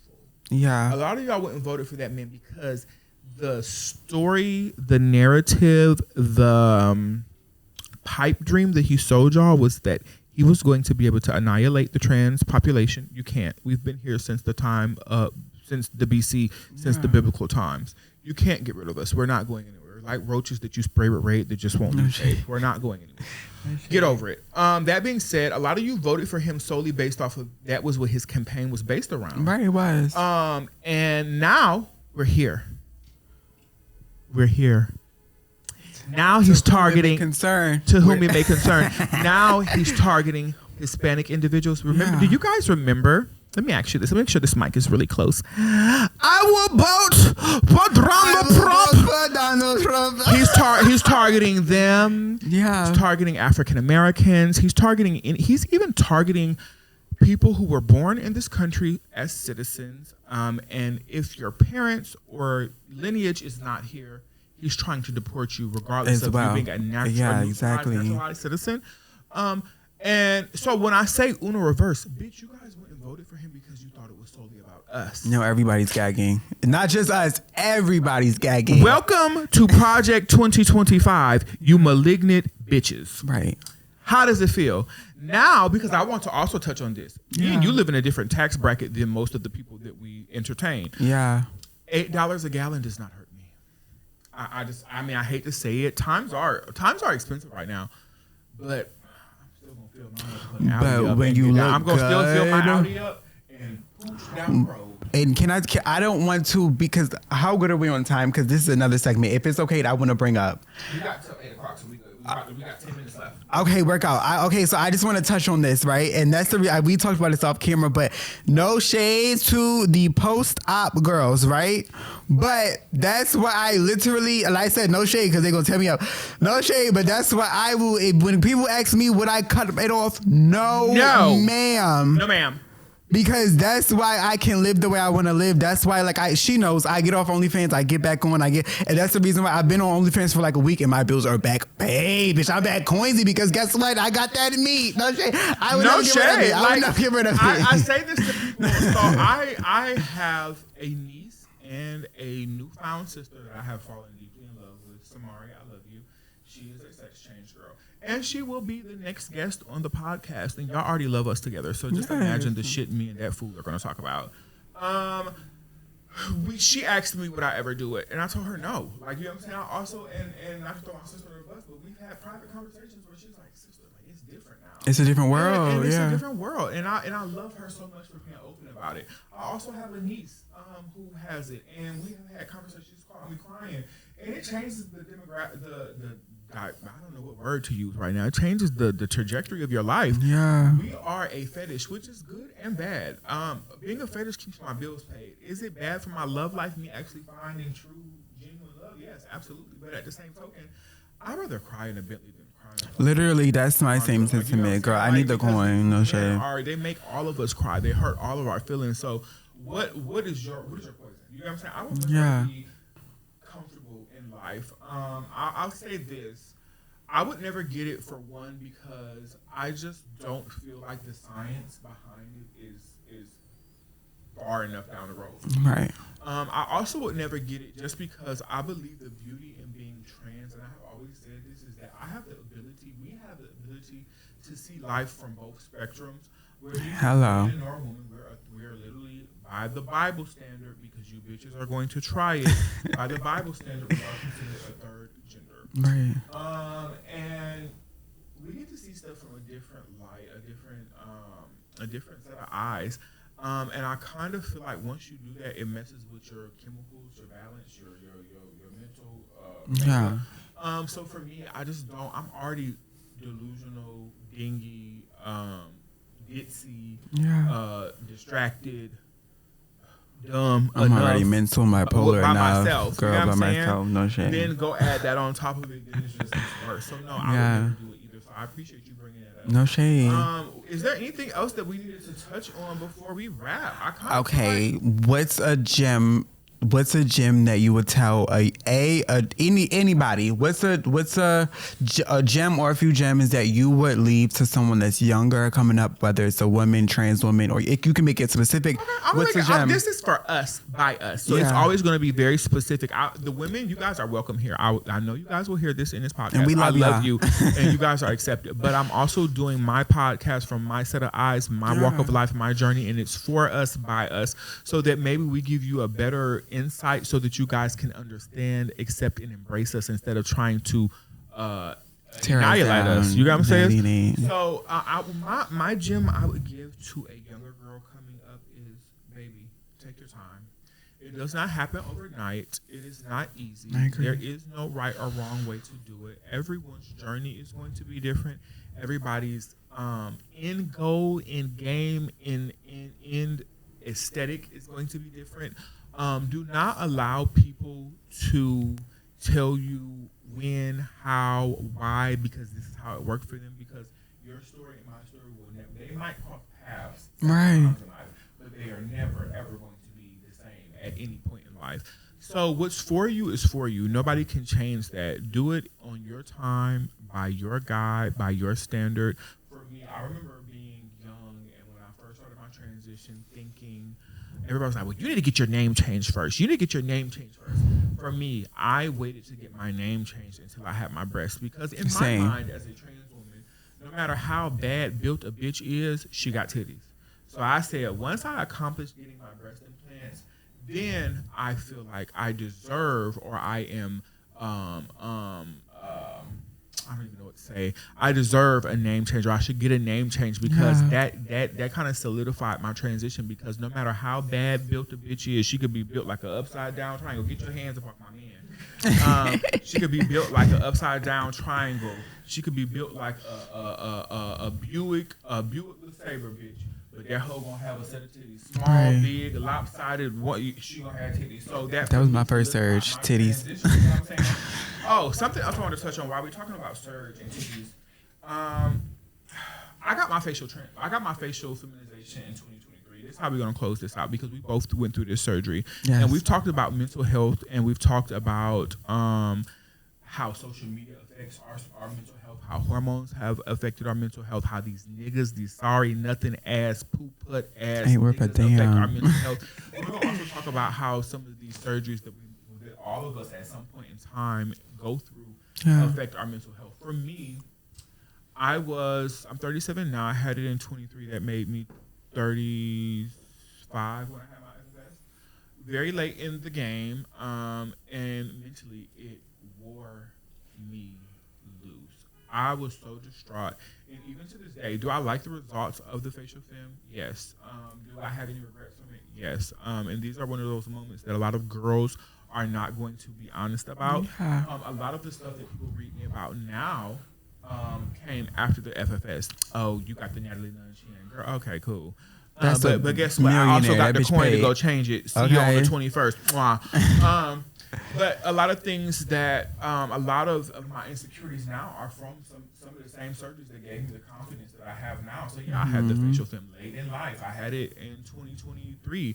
And it was a blessing, but it also, I feel like in a lot of ways, it can help and it can hinder. Like, I feel like, yeah, it made me more feminine or more passable in ways, but in some ways, it gave me some of my biggest insecurities I've ever had. So for you, going through she also said this is how she got monetized on YouTube. Yes, ma'am. I have a blog. Go search it up, Amber Kylie B. You can see my full, it's an hour long. Yeah, she did hers on YouTube, and this is how she became monetized. So yes. When you had that surgery, which is a major accomplishment for any trans girl in our community, Truly. especially a black trans girl. Oh my God. What was your experience and what did it do to your mental health? During, if you can, you can go back and see the vlog. During, it was such a mind fuck because you're waking up swollen, battered and bruised. You don't know, it's like, okay, every girl that went to your surgeon might have chewed, but you don't know how you're gonna look.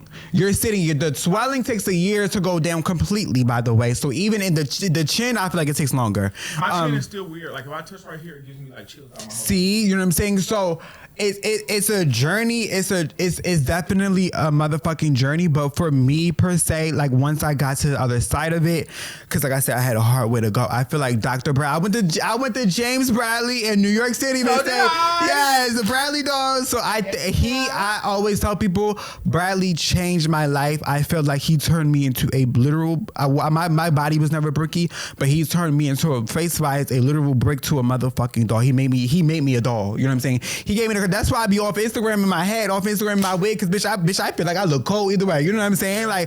No shade. So truly, I will say, when it comes, like you said, when it comes to surgeries, take your motherfucking time and only do it. Don't do it for if your mom said get this, if your gay brothers said get this, or whoever the ballroom said get this. Only get it if it's in here. Yeah. Only do it if it's in here, and make sure you have a strong support system, and make sure you want it, and make sure you have a strong enough mind to get through it. Because like I said, the FFS took, bitch, I was crying every single day I woke up. It was a lot for 2 months. When I woke up, remember my ex I was telling you about? Me and him had broke up 3 days before, said FFS. So I was already going through stress. Oh my God, I love this man. Oh my God, I was going through emotions. Then to have to go through the surgery without the person that I thought was going to be there, and wake up and see myself battered and bruised. And your surgery was a lot different from mine. I am an older girl who is not a stranger to silicone, black market silicone. They removed silicone from my face. Oh wow! So when they removed it, the chin that y'all talk about so much now, was literally sitting way over here because they scraped. I love your face. I love my face. I do. That's what I'm saying. I'm just being funny. I'm a dickhead. But I'm just being funny. I do love my face. I do love what Bradley did. But you look the chin that you guys talk about so much, y'all don't realize that when I woke up from that surgery, the chin was literally sitting over here. They went under and scraped silicone, so my chin was sitting way over here. On top of going through a breakup 3 days before, I woke up and I was suicidal. Yeah. I was crying, boohooing my eyes out. I was trying to figure out what was going to become of me and my man at the time, and trying to navigate that. So much so that I was probably 5 days out of surgery, and I packed up my car with my 2 dogs, and I drove with the bandages, the ice, all that stuff, 12 hours to Atlanta to go get the bill with my mom. Because I was so distraught. And so, like I told her, I said, if I don't come home and get around you, I know that it's going to be something else. Yeah. You know what I'm saying? So, yeah, when we say get these surgeries for you, make sure they're for you, and make sure that you're doing it in your time, and make sure that your mental health is right in every aspect of your transition, because every aspect of your transition is going to take a lot of strength, courage, and understanding and grace. You giving yourself grace to get through these things, because we a lot of times give grace to other people but refuse to give it to ourselves. Yes. I am so hard on myself. Yeah, me too. So hard. If you know, I'm hard on myself, girl. You know I'm hard on myself, girl. It's hard. Yeah. So I guess in closing, thank you so much for coming. I hope you guys enjoyed the first, but many more to come. To whom it may motherfucking concern, bitch. It only concerns the motherfucking girls. If you are not one of us, we don't want to hear what the fuck you talking about, bitch. Keep it to yourself. Stay out of our comments. Even though we know y'all bitches not gonna stay out of our comments. But respectfully, this is finally us talking about things that pertain to us from our viewpoint. Yes. Because we have to hear and watch y'all drag us up and down the internet all day long. And I just felt like I've seen many podcasts by other trans women, but I think a lot of them are based in and centered in ballroom. And, vanity and... Yeah, so I want this to be a space where even I'm going to give you guys a chance to come into my DMs and give me certain topics that you guys want to talk about. I know this is my third and last time speaking about the EJ thing, but I really wanted to touch on the EJ thing mainly because I feel like a lot of times the GNC girls, the non-binary girls are in a bubble.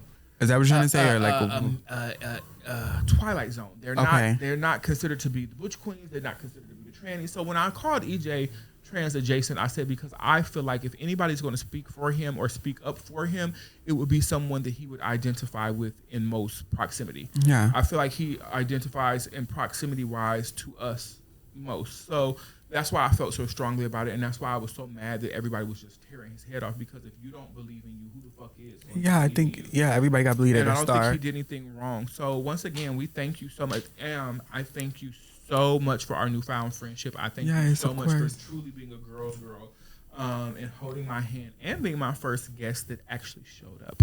Yes. To my I wouldn't have podcast. missed I it. also want to thank my husband and my brother Choosy, who are sitting beside me. Yes. For not only because, typically when I travel, I drive. And, also, let me give a special shout out to my brother, who also believes in me dearly. Who also just gave me the ability to be able to travel freely, free of charge, because he believes in my dream and my vision. McKean, I love you and thank you so much. So normally I drive. That goes into saying normally I drive everywhere I go because I do like having my vehicle. But when I told my husband I was here and I wanted to do this with you, I told him, hey, I'm gonna need you to be on.